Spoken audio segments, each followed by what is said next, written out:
Баршаңызға сәлем. Бүгін сіздермен медовый торттың рецептімен бөлісемін. Менің рецептімен өте нежный, сондай воздушный болып шығады. Жасап болған соң бірден жей беруге болады. Алдымен балды ертеміз. Ол үшін балды кастрюльге салып, оттың астын жағып, орташа отта балды ертеміз.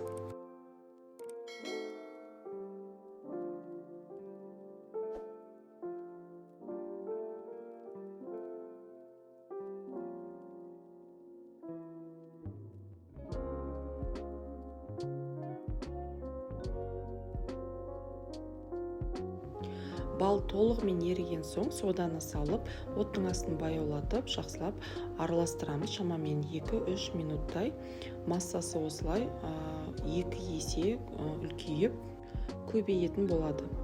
Енді сары майды салып ертеміз баяу отта. Егер де сары май бөлме температурасында болған болса, онда тез ериді. Егер холодильниктен болса, онда ұзағырақ. Май толығымен еріген соң оттың астын өшіріп қоямыз. Шамамен 20 минут немесе жарты сағатқа қоямыз, кішкене салқындау үшін. Жұмыртқаға кішкене тұз және де қантты салып, жақсылап миксерлейміз 5-7 минут аралығында. Массасы 2 есеге көбейеді.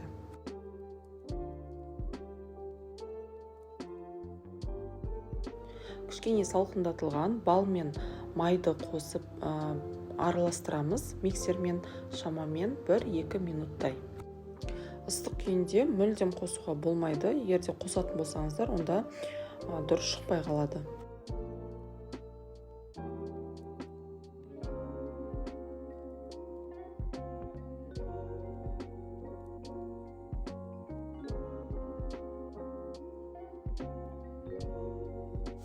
Енді ұнды қосамыз. Ұнды қоспас бұрын бірінші електен өткізіп аламыз міндетті түрде. Шетінен бөліп қосамыз. Егер де ұнның барлығын бірден қоса салатын болсаңыздар, онда массамыз отырып, бисквит дұрыс көтерілмей піседі.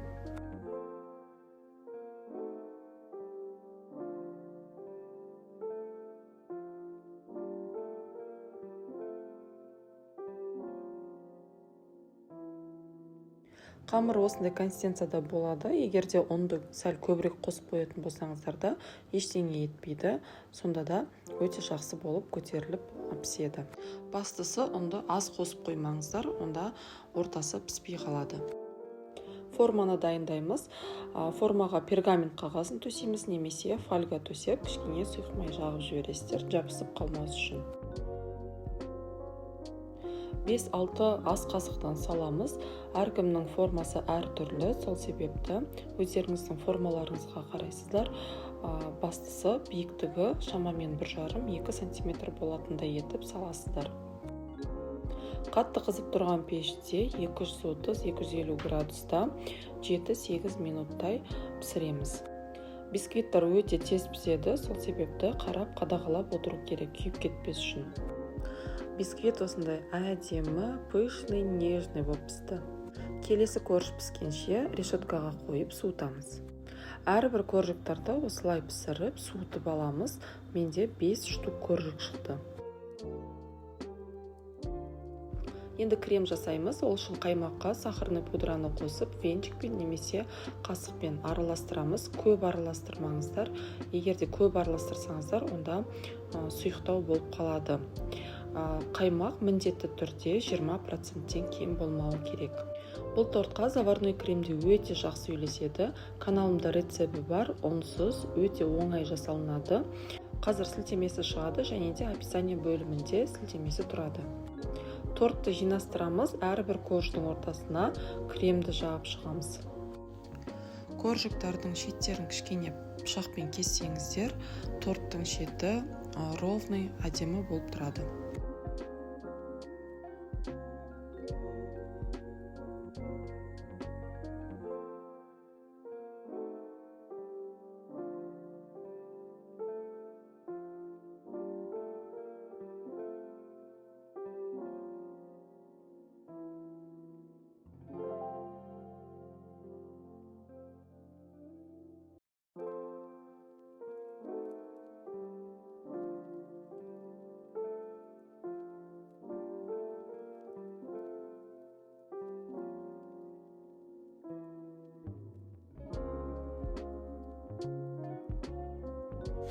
4 коржикті пайдаланып, бір коржикті алып қалдым крошки жасау үшін.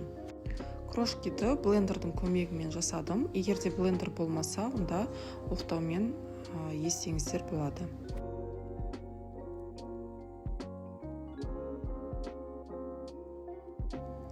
Енді крошкиді осылай торттың бетіне, жан жағына сеуіп әдемілейміз.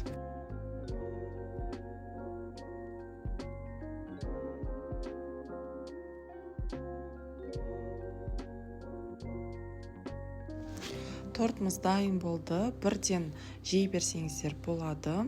Торт өте нежный, воздушный болып шығады. Баршаңызға ас болсын. Сіздермен болған назым. Каналыма тіркеліп, лайк басып, комментарий жазып қойыңыздар. Рахмет.